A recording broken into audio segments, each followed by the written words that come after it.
guys, welcome back to Traveling with Kristin, and today I'm here in Bansko, Bulgaria. Where is that, you might ask? I'll link to the location below.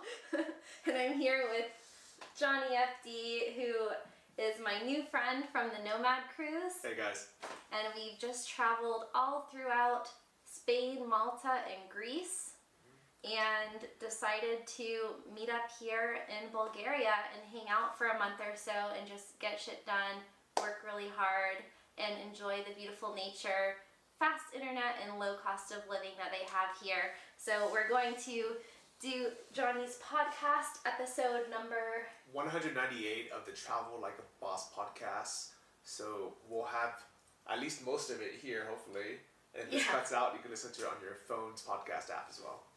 Definitely. And also, if you're interested in the financial side of things, Johnny also does another podcast called Invest Like a Boss that you can also check out on iTunes. Yep, wherever you listen to podcasts. Cool. So we're going to talk about all things work, life, travel, and digital nomadism. Let's do it. Let's go. All right, before we get started with this week's episode, I want to thank everyone who's been leaving these amazing reviews on iTunes and everywhere else you listen. So this week, I want to acknowledge Thea, who said, super excited, 5 stars, loving this podcast. So happy I found this. It's so helpful, and I appreciate your guest speakers you feature here. Can't wait to hear more. Purple Heart. Hi, this is Johnny, and welcome to episode 198 of the Travel Like Boss podcast. I'm here in Bulgaria with Kristin. Hey, Johnny. And team. And team. So, we met where you can go through the backstory. Okay, so this was kind of serendipitous in my opinion because I joined some digital nomad groups on Facebook, and I joined one of yours just by chance, probably because it's one of the bigger ones. And I saw that you were going on the Nomad cruise, and I had just signed up. So I think I posted something in there like, oh, hey, who's going to the Nomad cruise? And then you answered, and I don't even know if I saw it, but lo and behold, I arrive in Malaga, and we were staying at the same hotel.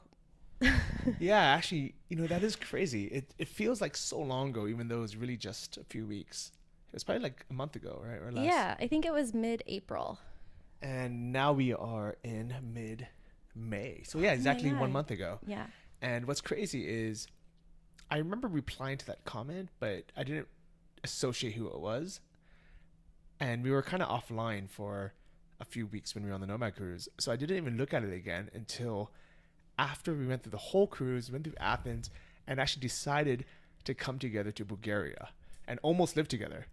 Yeah, because I think somebody actually commented on one of my posts and it notified me. So I went in the Facebook group and then saw that we had already commented to each other, like a month ago, basically.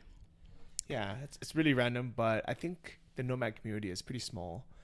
And I think it's these like serendipitous meetups are a lot easier than people expect them to be. Like, I'm sure a lot of people listening to this podcast are like, oh, I'll probably never meet some of these people, some of these guests on the show. Or I'll have people come up to me like, oh, Johnny, I've been listening to like 100 episodes. I'm so excited to meet you. And I'm like, you could have just came to Chiang Mai anytime. I was there the whole time.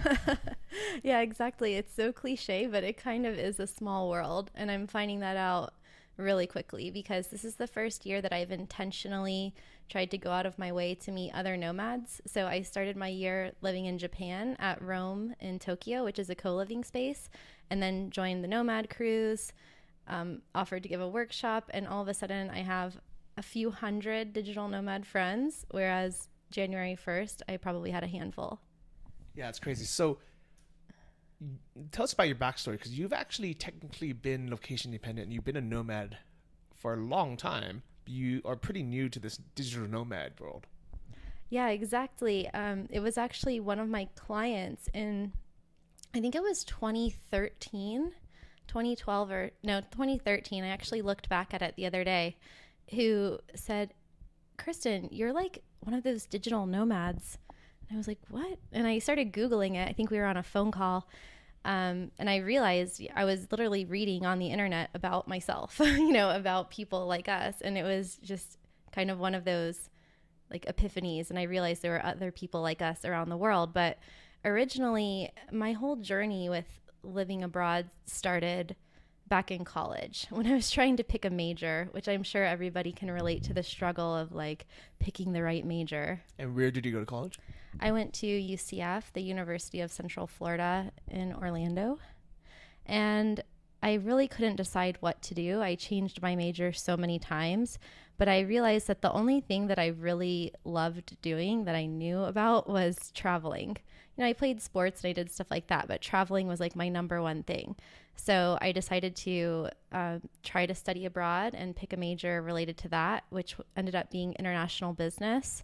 And so in 2002, 2003, I studied abroad back-to-back semesters, and I was completely hooked by the concept of like living in a foreign country.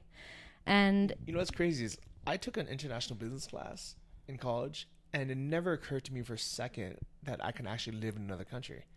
I think it was like one of those things, and I think it was the same with everyone in my class. We kind of just studied it to study it without ever thinking that could be us.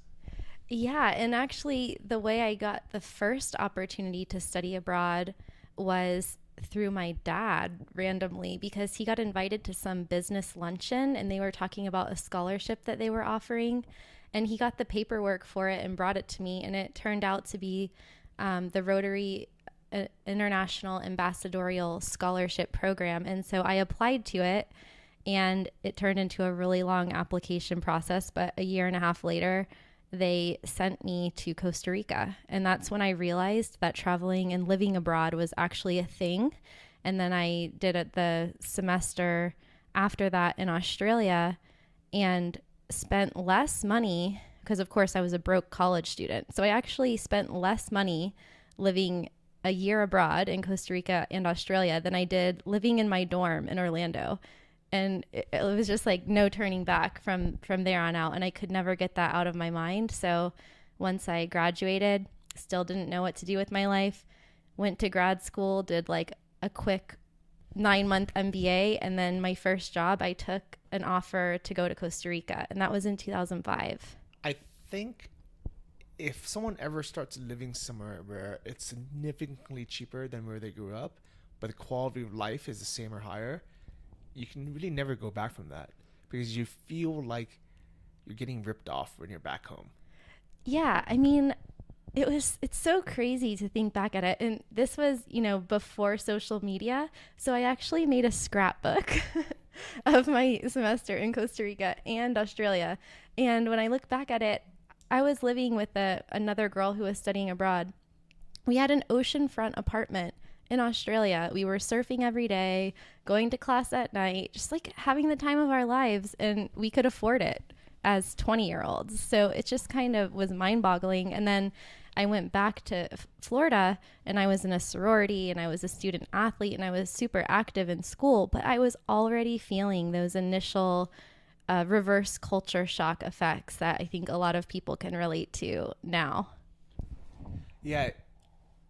One of the reasons why I'm so happy when things like this come up on the show is I hope there are people who are either in college or maybe even before that are listening to the show already, or maybe you have a younger brother or sister or somebody that you know that you can forward this to, and just give them ideas on what they can do besides go through the traditional college route.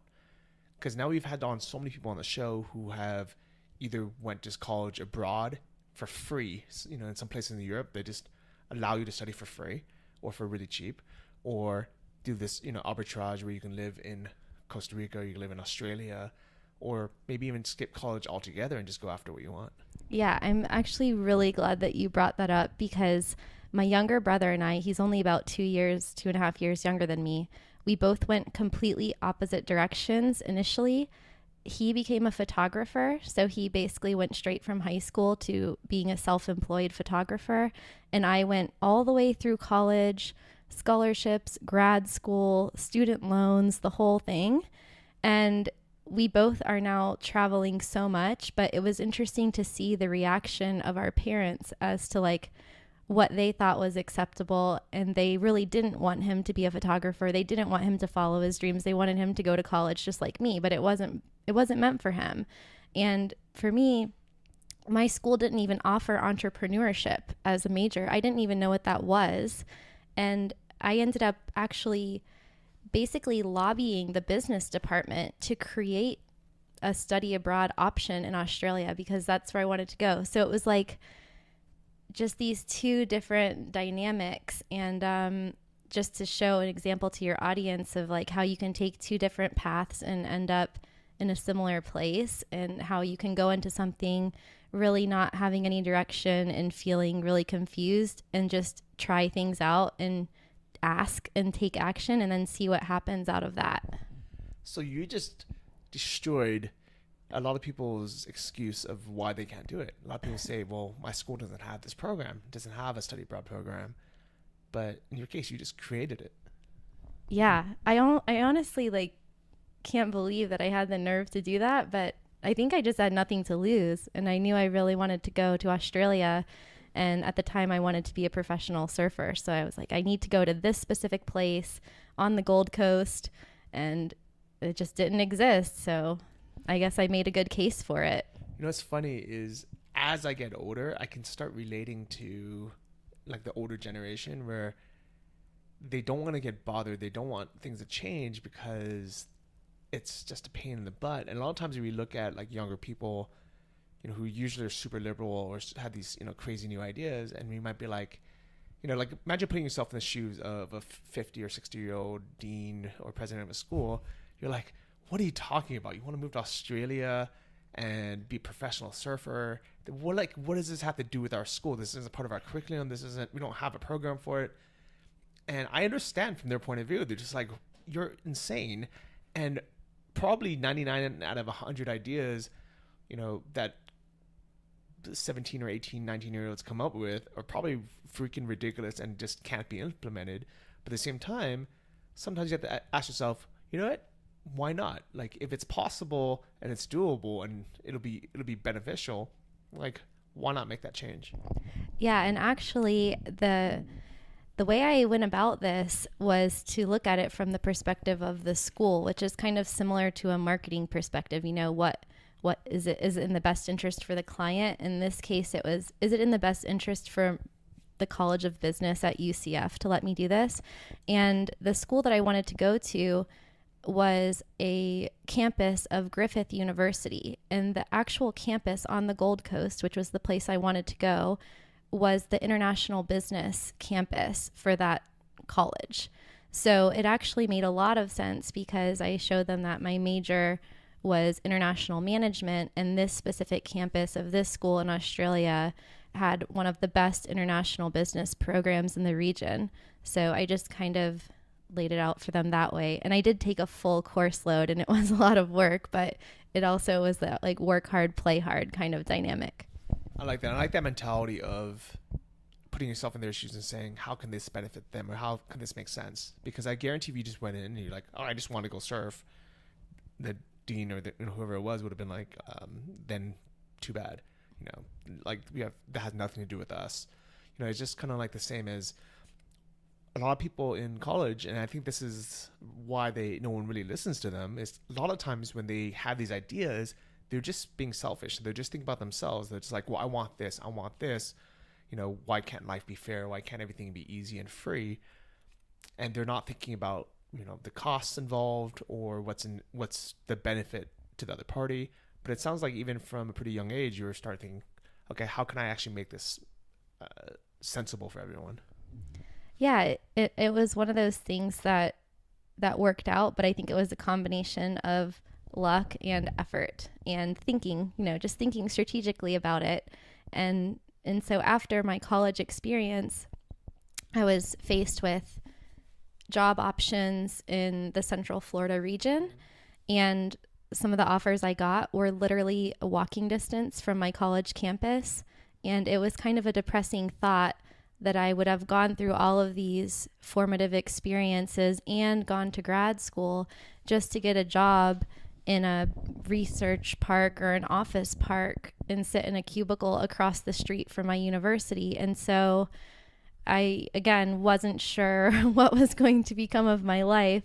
But that's when a mutual friend heard that I had studied abroad in Costa Rica and spoke Spanish. And so he contacted me to offer me a job in Costa Rica.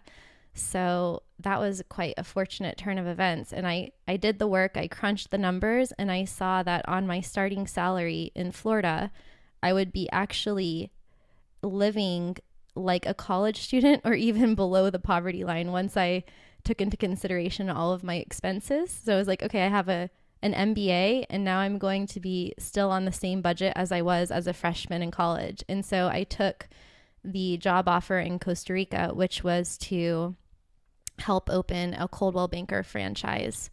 So a real estate franchise in Nosara, which is a town in the northwest beaches of Costa Rica. So I'm sure that the actual dollar amount that you were going to make in Costa Rica was less, but because the cost of living was also less, you can end up with a better lifestyle, even though your total salary was going to be a smaller number. Exactly. It was going to be way smaller, Johnny. I'll tell you. They offered me $1,000 a month. So 12 grand a year, but once I started making real estate commissions, my salary would disappear and then it would just be sink or swim. So still stuck in the mentality, especially after having come through the business graduate program, I was still thinking, okay, I'm going to treat this as a gap year. This isn't real life. Like, I'm not really going to work for $1,000 a month. I'll just go there for 1 year. Maybe I'll get this whole Costa Rica travel thing out of my system. And then I'll go back to my real life as a, consultant for a large firm in the United States, or Johnson & Johnson or some huge corporation or McKinsey. And so I go to Costa Rica with no money and I just had to hustle, basically. I taught surf lessons, I worked at a restaurant, I bartended, and I sold real estate. And I went from $1,000 the first month to, by the end of the first year, like making 6 figures and still having like a good quality of life. Nice. And the costs were a lot lower there. Like, what was, even on the first month, the first couple of months, do you remember how much you were spending for your rent or your cost of living? So they also gave me free rent for the first couple months. So that was really nice. They gave me free rent in a 4x4, but I actually have my budget. It was like written on a legal pad, and I was so broke that I was budgeting the gas for the week for the quad, which was like $4 or $5. So I was really definitely living on less than $1,000 a month. And I was walking distance to the beach and just, eating out and things like that. I wasn't too strict, but I was able to afford to buy a car for $5,500 by, I think I moved there in October. I was able to buy a car by February, I think, of the next year. So I saved money pretty quickly. I actually like that $1,000 a month number with a potential upside. I'm actually hiring someone right now to help me with the Nomad Summit, because we're planning to have an event in the US either in the end of August or beginning of September, either the week before, after, or during Labor Day. We're not sure yet, but there's a lot happening and I need help. So I thought, you know what, let me just hire someone, have them come out to Bulgaria, where we are in Bansko. And when I was trying to figure out what to pay them, I was like, you know what, I can't pay them a normal US salary. But at the same time, I don't, if I paid someone, say, $3,000 a month or something, and they didn't deliver $3,000 of work, I would just be like wasting my money. And if I was a big business, I almost kind of feel like most of the employees are losing their money and then they just kind of overall make it back somehow. I agree. Yeah. But with like a small, 1, 2, 3 person team, like we just can't do that. And I started thinking, I was like, you know what? I think the fairest thing to do would be to pay someone $1,000 a month, which is more than enough to live here in Bansko or in Chiang Mai, wherever it is, and then have a upside potential. So either a percentage of the profit from the event itself or some other goals they can hit, or like ticket sales or whatever it is. And I actually think that creates the best partners or the best employees, because they're not in it just for like money that they can kind of just rest on and be lazy about. like I did when I had a corporate job. And I think a lot of people do. You just, like, oh, I'm making this much a year, regardless of what I do. I'm just going to keep that, while having just enough to live and pay your rent and eat and just, do normal things, but not enough to go out and buy a car or do anything. It really forces you to think hard and be like, okay, what value can I create? What can I do to earn more money in this business, to make this business more money, so then I get paid more money? Yeah, definitely. I actually had a similar idea at the beginning of the year, which I still will probably do at some point. But I thought about offering like a base salary like that, like $1,000 a month to somebody, but then flying them out to wherever I am and paying for their housing, or, letting them live with me, get a 2 or 3 bedroom and cover their living expenses, and then also offer them an upside like that. So I think that's good, because if anyone out there is listening, wants to work for Johnny, not only do they get to have the experience of living in a foreign country with somebody who knows what they're doing and has a lot of experience as a nomad and as an entrepreneur, but they get to learn from that side as well. It's like a mini startup / travel boot camp at the same time. Yeah, definitely. And before you guys get too excited, I probably would have hired someone by the time you hear this, so sorry. But what we did was I announced it in the Nomad Summit email list and in the Facebook group. And the reason why I put it there is because I wanted people who had been to a previous Nomad Summit to be the ones to apply for the event, because those are people who know about the conference, have seen it live, probably love it if they're still subscribed to the email list. And I honestly think that most jobs are hired internally now. They're not just like publicly out there, because if I just put it out there, I would have had hundreds of applications that I wouldn't have time to go through, versus now I just have 10 or 15.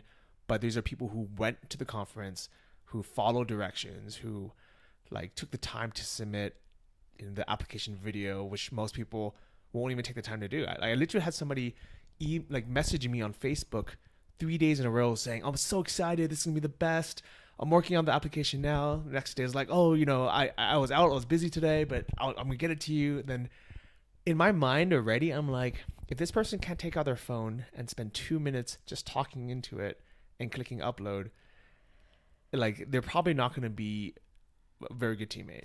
Yeah, exactly. That's a good process. I actually thought of the same thing of having like video applicants, because that definitely weeds people out who aren't serious. Yeah. And another person actually asked if they could send me their CV or their resume. And I was like, no, I don't want it. I didn't ask for this. Yeah. And here's the thing is it's crazy. This day and age, things like that are not necessary anymore. It's almost, I think it's a good thing for us, because it just allows us to eliminate people, and this is kind of personal, but with online dating, I used to think about this. If you look at people's photos, a lot of people need help presenting themselves on online dating profiles, but at the same time, I think that like the photos and the effort they put into the profiles can be an indication of the type of person or the attention to detail or things like that. Like if you post 6 of the same photos and they're all blurry, I don't care if you look like Brad Pitt, you probably we're not going to get along. So it's just a sign. Well, I'll look at somebody's profile photo or their even their Instagram, and if the majority of their photos are selfies, I won't talk to them because I know there's probably they're either very self-centered, narcissistic, or there's something about them. I'm like, they're just too into themselves and their looks versus having photos of them doing activities. Like it's okay if it's a photo of them like doing something like hiking or mountain biking or whatever their hobby is, or if it's a group of friends or them like just they just happen to be in the photo versus like a selfie, like or gym selfies, like all gym selfies, that's it, or something like that. Yeah. And I don't know, I guess what, like maybe if someone like had photos in the gym but of them doing things that they're proud of, like acro yoga, or they were doing like pull-ups, or like something that wasn't them holding the camera just showing off their face or their body, like just anything else. Like, and I know this is completely off topic, but it really is like our online personas really do indicate who we are much more than what somebody writes in a description or on a resume or an application. Yeah, it's just taking that extra effort to try to read and focus and understand what it is, because typically the person on the other end will notice that. Yeah, 100%. I like that. So you went from working this job in Costa Rica to what next? So I ended up staying in Costa Rica and Nicaragua and working in real estate for 7 years. And it was just kind of one of those things that snowballed and one thing led to another. And I was really happy there, but I wasn't necessarily happy working in the real estate industry. I didn't really feel like that was my calling, and I was just kind of burnt out. It's a tough job in any country, but especially in a place like Costa Rica or Nicaragua, where there's kind of loose regulations and licensing requirements and no multiple listing system and a lot of the infrastructure that we have in developed countries. So I decided in 2011 that I would leave Costa Rica and go back to the US to just try to do something new. So that was around the new year of 2011, and I decided to leave in July of that year. So I was like, okay, 6 months, I'll just work, hang out with my friends, and then save some money and go back. Then in April of 2011, something happened called the Poker Black Friday.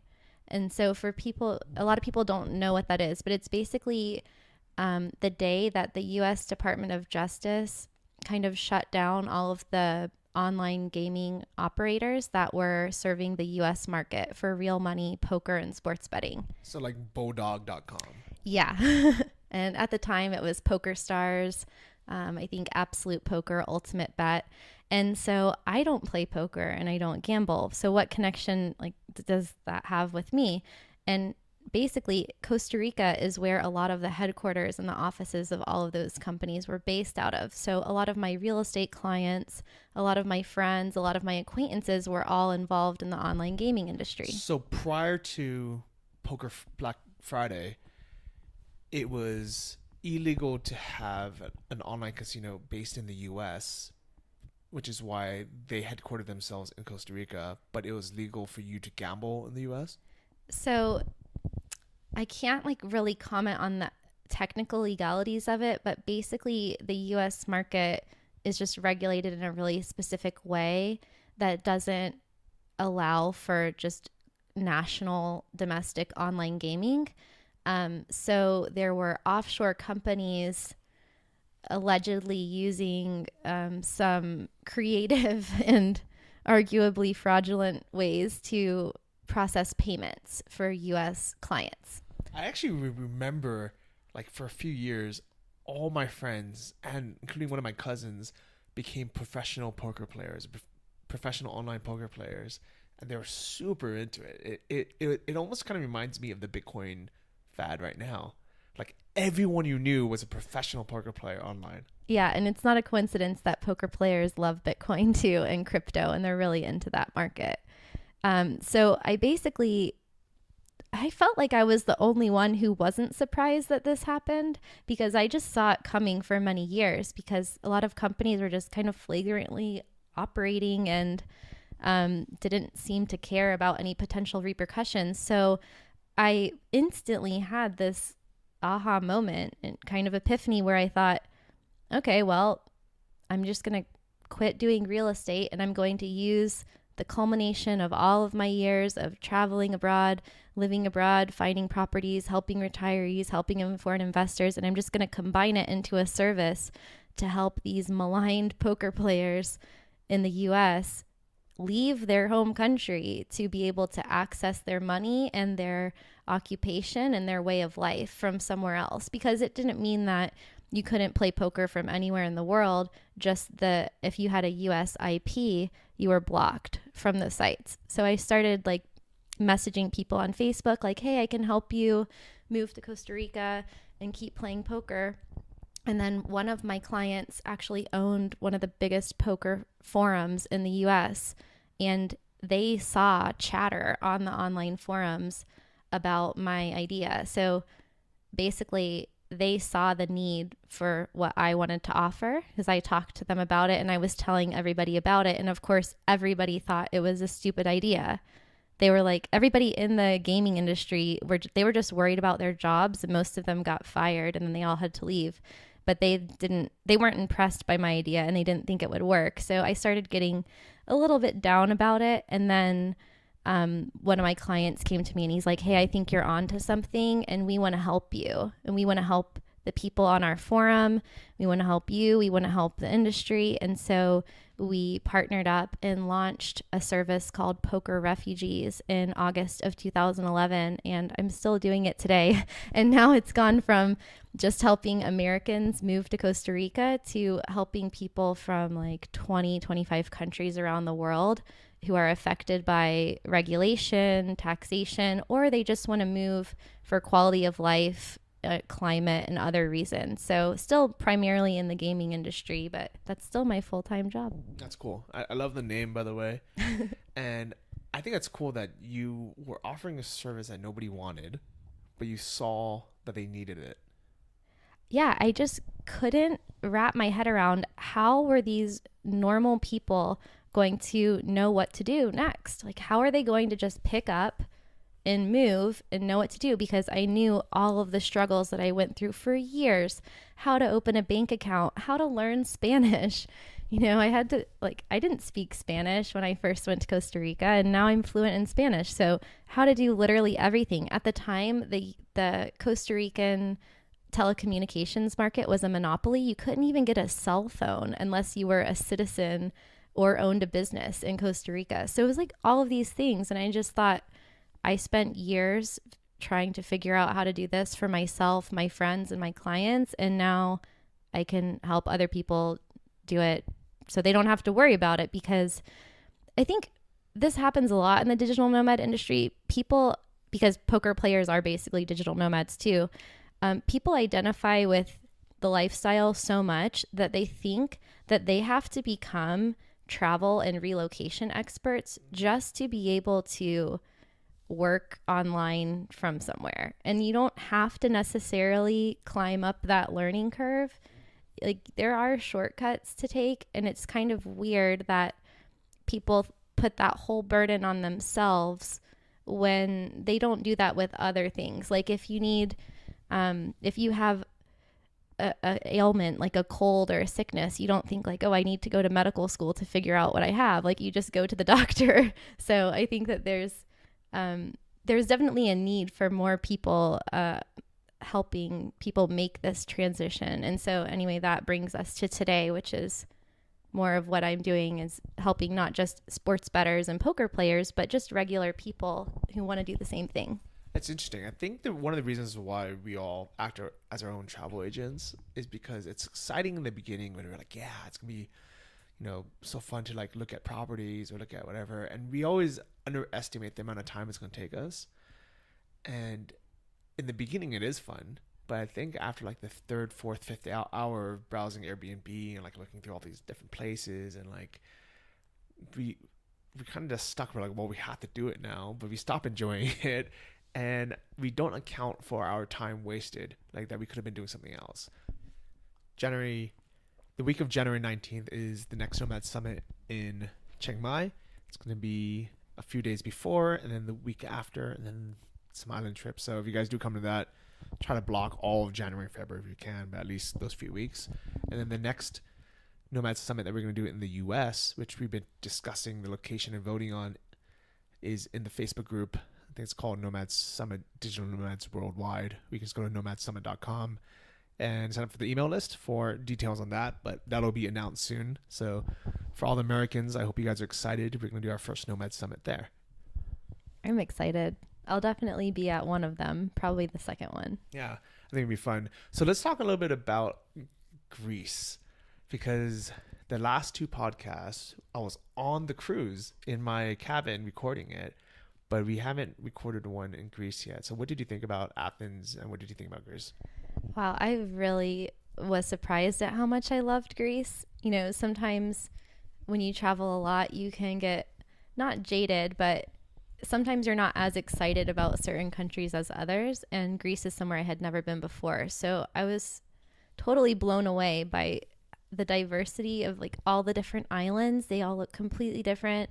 And we only, scratched the surface, but the food was so good. The lifestyle. I think Athens was a really unique city that I don't know what I could compare it to. It's definitely a little rough around the edges, and there are some not very nice parts, but it's like such a cool blend of old ancient history and culture. Like I walked through the area where the Stoics like taught to people. I mean, of course now it just looks like an old ruin, but I mean, it's just such an interesting blend of old and new. And of course, people from all over the world because of the basically like the immigration crisis in Europe. It's a port of entry for that. So you kind of have a mix, and some of it is a little bit sad because you see some of the poverty and some of the struggle that people are going to, but it's definitely a really vibrant, dynamic city. And then of course, Santorini is beautiful. So first, let's talk about Athens. I actually felt the same way. I didn't know what to expect. I wasn't expecting. I don't know. I don't know why I didn't really think about it. I think it was the same as my experience with Rome, and I think they remind me of each other. And with Rome and with Athens, I assumed there'd be big, busy, touristy cities with lots of crowds, lots of people, and then I wouldn't like it. But when I went to Rome, I loved it. Despite the tons of people and the potential to get pickpocketed, like all the downsides was completely outweighed by the history and the beauty and just so much to do, so many cool things to see. I felt the same about Athens, where there's a lot of downsides as well. It's super rough around the edges. I would say probably more than any city I've seen anywhere in the world, where like I walked down the wrong street one night at like 10:30, and I felt like closer to getting mugged without being mugged than I've ever felt. Like it's one of those weird places, and then 2 blocks over, it's super hipster and everyone's just hanging out and drinking, and it's just like really nice. So it's a really weird blend of of the old, the new, the kind of sketchy, but also the history. Yeah, I would actually like to look at the crime rates, because there's so many countries that people say are dangerous, and then you go there and you don't feel like you're in danger at all. And that was a place that I haven't really heard anything specifically about that, but I definitely felt like, and maybe it was the area I was staying in, but you can just easily by 1 or 2 blocks get into the wrong area.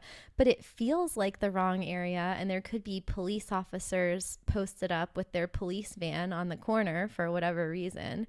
But then I didn't hear about anything actually happening to anybody while I was there. One guy in the Nomad cruise, the very first day, he got robbed. Oh, okay. Scratch that. So I actually heard somebody got mugged on the road to Acropolis, but it was a tourist, not a Nomad cruiser. So, and I could definitely see that happening as well, because it's just kind of an isolated little street on a hill, and you could just block it off, I guess. Well, what's funny is when I went to Ukraine for the first time 2 years ago, I was walking I got dropped off by a taxi, like at one edge of the park, and then there was a bar I was meeting people at through the park, and it was completely pitch black. There's no one there, and in my mind, I was like, "This is not safe. There's no lights. There's no one here. I'm in a country that's pretty poor economically. It's a pretty big city, so there has to be someone here to rob me. Like, it just would make sense. And then I would be unhappy to get robbed, but I wouldn't be surprised." And nothing happened. And then I moved into my Airbnb, and the courtyard is pitch black, and the stairwells had no lights. And I was like, okay, this is also a great place to rob somebody. I'm probably going to get robbed. A month later, nothing happened. And I asked people about it, and they're like, no one really gets robbed. Like, there's no pickpocketing, there's no robberies. And they joked around saying like nobody has anything to steal. But part of it was also, I was at a grocery store, and I think we were buying some beers, me and like 2 people. And we asked if they had a can opener or a bottle opener. And they're like, no, but just ask any man on the street. And I was like, what? So we asked the first guy, just like, this guy in his 50s, like, do you have something to open the bottle with? And he pulls out this giant knife from his pocket and he opens it and he's like, oh, here you go. And I was like, this is why nobody gets robbed. Everyone's carrying a knife, apparently. Yeah. But in case you have to open the random can. Yeah, with bottle. But I think in Greece, pickpocketing is really, really common on the subways, especially in some places. I heard there's a couple streets where cops they don't go in without riot gear. And that's why you see the vans with like the riot gear set up.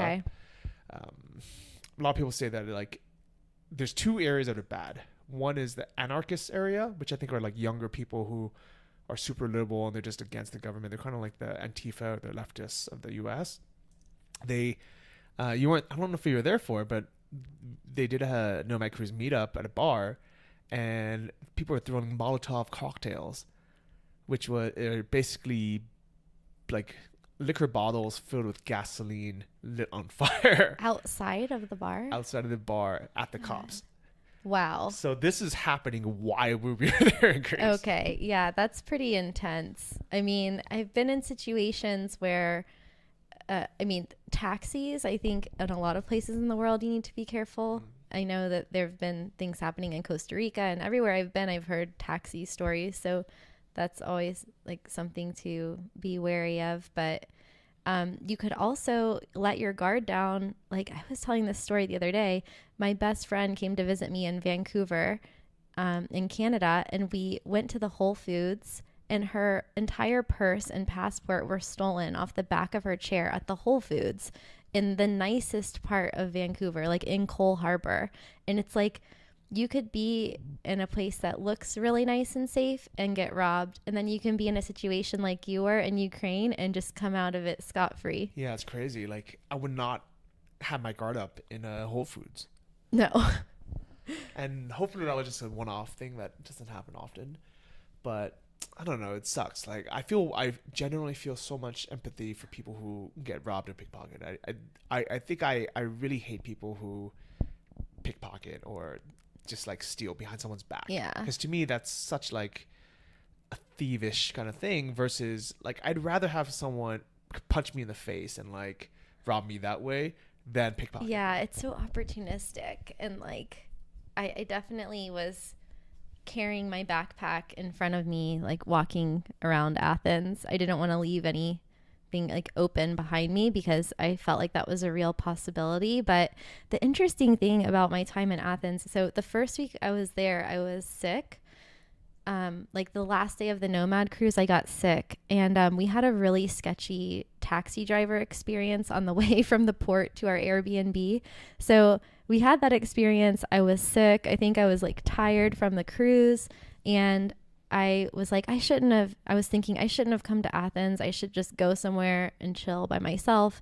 And I was kind of just in a bad mood the first couple days, but I'm really glad I stayed because honestly, Athens started growing on me so much that by the end, I almost didn't want to go to Santorini. Like I stayed 2 or 3 extra days after everyone left for Santorini because I was just enjoying Athens. So it's really a good lesson to kind of give a place a second chance and give it some time before forming an opinion on it, because my opinion definitely wavered a lot. Yeah, definitely. I had a bad experience with our taxi driver in Athens as well.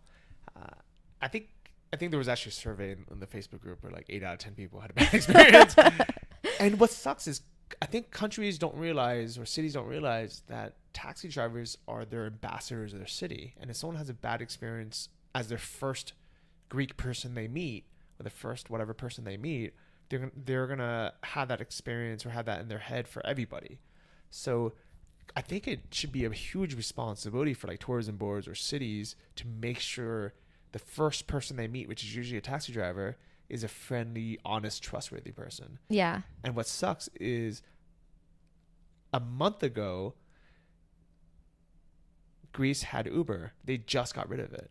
Oh. And it drives me crazy. Countries that ban Uber are like, they all suck. Like I cannot think of a single country that has banned Uber that I'm like, oh, this is a great country. And on the contrary, the countries that are proactive about regulating technologies like Uber, and I'm looking at you, Netherlands, are typically the places with super high quality of life and really good things, like really good characteristics and traits about them. So these are like Scandinavian countries, for example, Canada. So it's definitely kind of like a litmus test for how the government of the country is. Yeah, and also they allow like cartels, like the taxi mafias, to just overrun and just do whatever the fuck they want to do, versus kind of putting their foot down and saying, okay, let's either completely allow and let capitalism do its thing, or let's put in some rules, but let's work with companies and technology. Yeah, I know, and it's hard to keep up too, because sometimes, like, I think you'll go to a place, like I think actually Canada did this, where like Uber was legal and then they took it away, and then I think it happened in Germany too. It's happened in a few other places, but the bottom line is that it would be really helpful and like a positive thing for governments to pay attention to those sorts of things. Yeah, especially places that rely on tourism. I think it's their responsibility to make it safe for people to visit, or if it's not, like there's two places I can think of where I had such a bad experience with taxi drivers that I just left a bad taste in my mouth for the entire trip. One was Vietnam, where they completely ripped me off. They added another zero, and their money is so ridiculous that has like 20 zeros behind it already. Oh no. And Bali, where we tried calling Ubers for 40 minutes, and the drivers are too afraid to pick us up because they didn't want to get beat up by the actual taxi drivers. Oh, they were doing that. Yeah, and then we got ripped off by the normal taxi drivers. So countries like that, just like, they have to get their crap together. That's a bummer. Or people don't want to visit, versus the reason why I love Chiang Mai so much is I land, I get a regulated cab or an Uber, and it's the same price from the airport, which is a very affordable price. I think it's like $6. They take you where you want to go. There's no hassle. You get like a monthly apartment with no hassle. It's almost like checking into a hotel. You want to go somewhere, you can call an Uber, you can rent a scooter, you can take a bicycle that's, you can use an app to rent by the hour by the minute. You can walk everywhere. Everything's just easy. And you're like, oh, this is somewhere I want to come back. Yeah, I definitely agree with that. And I do go back to those places, for sure. So I do agree. Athens definitely grows on you. And I can see why people like it, especially if I lived in Europe. Greece is kind of like an easy place to go. I don't think... I could definitely see Athens as a place where I'm happy I spent a week really getting to know and exploring, but I don't really see that big of a reason for me to go back multiple times. But I do want to go back to Greece to see all the different islands. Yeah, and also I think there's a lot on mainland Greece that I didn't really think about before, but actually on the Greek airline magazine that I was reading on the flight to Bulgaria, I was reading about a lot of really small towns and little corners of Greece that looked super interesting. So I would definitely go back to Greece. I would go back to Athens as like a hub. I don't think I would live there. And also the internet was not impressive. The internet was so terrible in Greece. It was like, I remember it was 0.7 megabytes up and like maybe 3 down or something. And this was at the co-working space. Yeah. The day I went, it was even worse. It was like 1 down and like 0 up. It was like 0.1 up and 0.87 down. I was like, is this real? So Impact Hub, sorry guys, you gotta get your crap together. Like, I looked at their website and there's so much information on their website. I think it's too big, it's too corporate. I think when co-working spaces have more than a few locations, they become like this corporate, blob, and they're not paying attention. Like, a co-working space should not exist without usable internet. Yeah, and I did learn about a few days in that I think they have faster internet for monthly members, but that's just wrong. I mean, we're paying per day to be there. Yeah. We shouldn't be banished to this worse network that's unusable. Honestly shouldn't even exist. No. I mean, it's internet. Like, let's get like a usable speed. It doesn't have to be 100 megabytes. It can be 10, but it can't be 1 and it can't be 3. Yeah, and the internet kind of like publicly at cafes and hotels, and your 3G 4G wasn't that good either. Actually, the 4G was okay, but it was mainly just the Wi-Fi was just terrible. I got ripped off on the 4G. So I went to buy a SIM card, and this guy at like a cell phone store just sold me the SIM card, but it wasn't in a package or anything.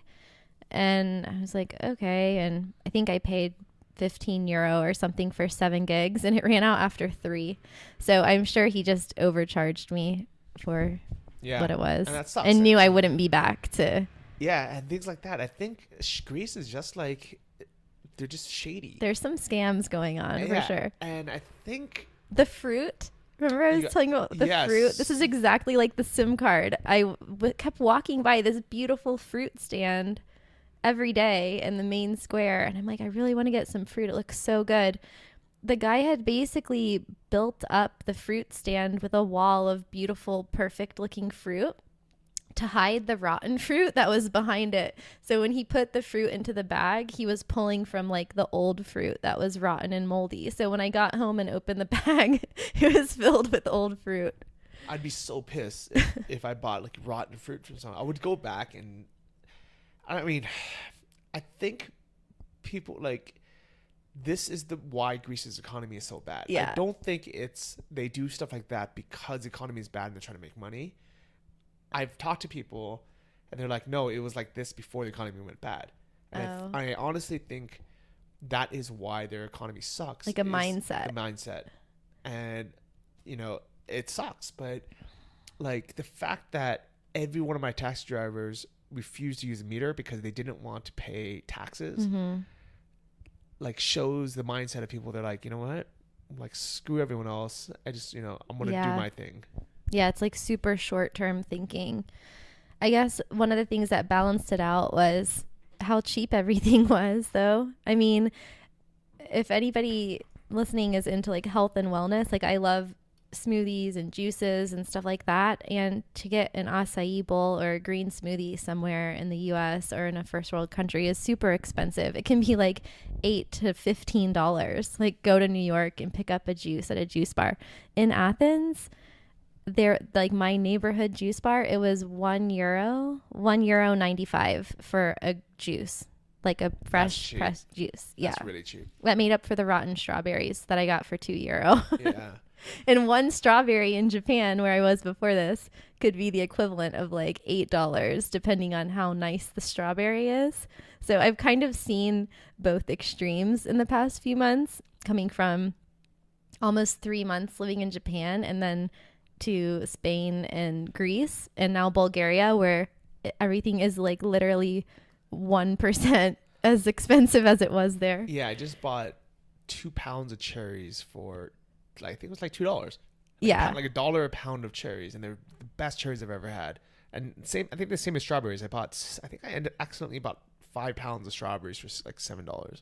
Yeah. I mean, $7 worth of strawberries in Japan is like a handful if you're lucky.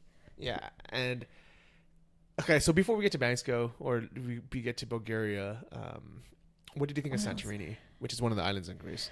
Okay, so Santorini, I've seen lots of photos of on the good old Instagram, and some of my friends have been there.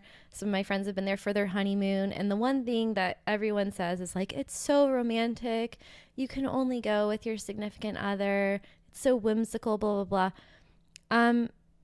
I felt like anyone can go. If you're single and you want to go to Santorini, you can go. It doesn't have to be such a romantic trip. I mean, we went with a group of friends and it was fine. I think it's a super chill place. Again, not good internet anywhere practically. But if you're just going to have fun, I think it's a fun place to go with friends, and probably wouldn't stay longer than a week. And if you're on a tight timeline, like if you only get 2 weeks of vacation a year, maybe just do like a couple days there as part of a bigger trip. Yeah, I would say 3-4 days. You can see the whole island. And for me, I stayed, I think 8 days, and it was 2 days too long. Even though I had off days where I just worked online. When I say work online, I meant like blog or email or edit photos, because you couldn't really use the internet that much. It was okay, but it wasn't good. Yeah, I was there like 6 days maybe, and I think I spent 2 of them working. Yeah, and even then it was a little bit too long. I wrote a blog post.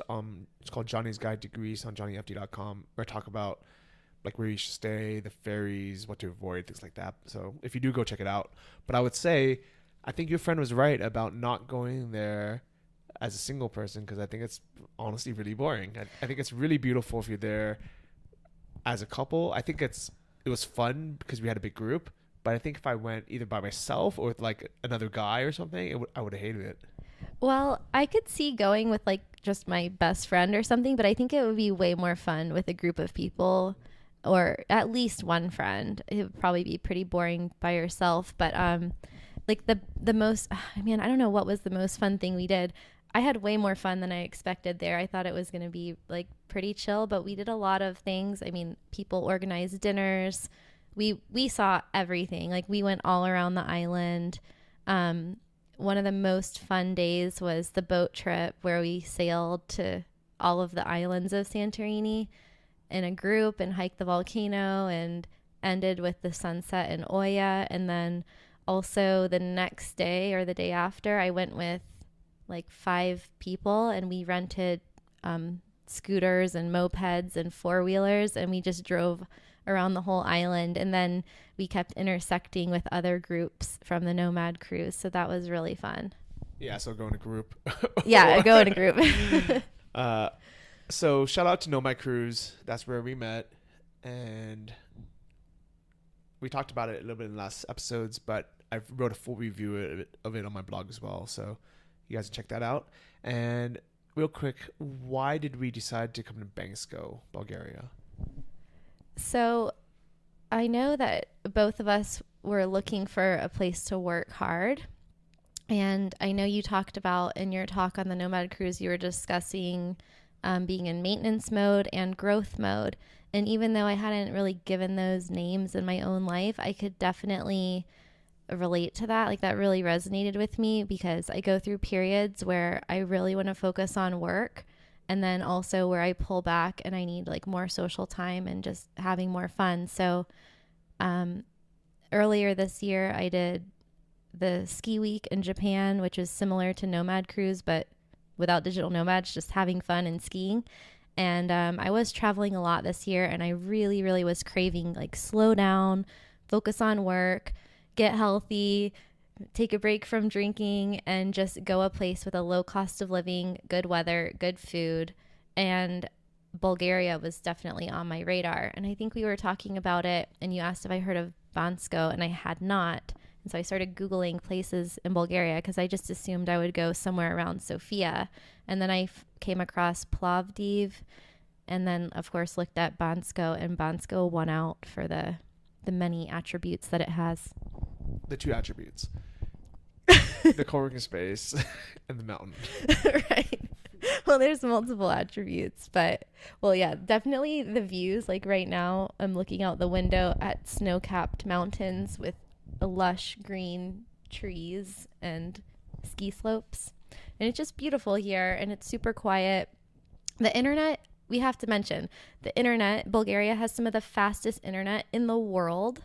And the cheapest. And the cost of living is very competitive. It's free. Arguably lower than Southeast Asia, I think, depending on where you are. Yeah, I think some things are actually. I was talking to my buddy Chris about the costs of living here, and I think if you live a Western type lifestyle where you're drinking, beer or wine, you're eating Western food, you have a nice apartment, like big apartment or something, it's cheaper here. But I think it could match Chiang Mai if like you just want to live in a studio and you just want to eat like basic food. And here it's like if you want to have a normal life, you want to cook at home, you want to go to the market and buy stuff, and especially if you drink alcohol, it's cheaper here for sure. Yeah. So it's definitely meeting my expectations. I think it's a really good home base if you want to have a cheap home base. I don't see myself living here permanently. I think it's too quiet for me. I think I would get bored, but I think it's a really good place to retreat to and get work done. And like one of the girls we met at the co-working space, which of course there's a really tight-knit group here in a co-working space with a lot of good amenities, and she was saying that she travels a lot from here, and there's really cheap flights out of the capital of Bulgaria, which is Sofia. So it's a pretty good home base, and it's kind of close to, like, you know, it's Eastern Europe, so it's closer to the Middle East, it's closer to Russia, like it's closer to the Balkans. It's kind of in a pretty good spot. Yeah, I like it a lot. And Bansko is about a 3-hour bus ride from Sofia, which is the capital, where everything flies in and out of. I'm sure I'll talk more about Bansko on the next podcast or on the blog, so check that out. But so far, it's been quiet, nice place to work from. Shout out to Co-working Bansko. I really like this spot so far, and I appreciate you coming on the show. Thanks for having me, and thanks for bringing Bansko to my attention. Yeah, so if any of you guys want to come out to Bansko, we're here. I'm here until about June 10th, maybe a little bit longer. Stay longer. Yeah, we'll see. We'll see how bored I get at the end of the month. But yeah, so if people want to find you or reach out, where do you hang out? Yeah, so if you are in the poker and gaming industry, you can check out Poker Refugees and Sports Refugees on every social media network, and then the websites are the same, pokerrefugees.com. And if you're a digital nomad, aspiring or current digital nomad, my other handle is Traveling with Kristin. It's Kristin, and that's on YouTube, Instagram, Facebook, and then I started a group on Facebook called Long-Term Digital Nomad Success, so you can request to join that, and hope to see you there. All right, thanks a lot, and hope to see you guys out here and at the next Nomad Summit, both in USA, Go America, as well as in Chiang Mai. So go to nomadsummit.com for more info on that, and we'll see all of you guys next week. Peace out. Peace.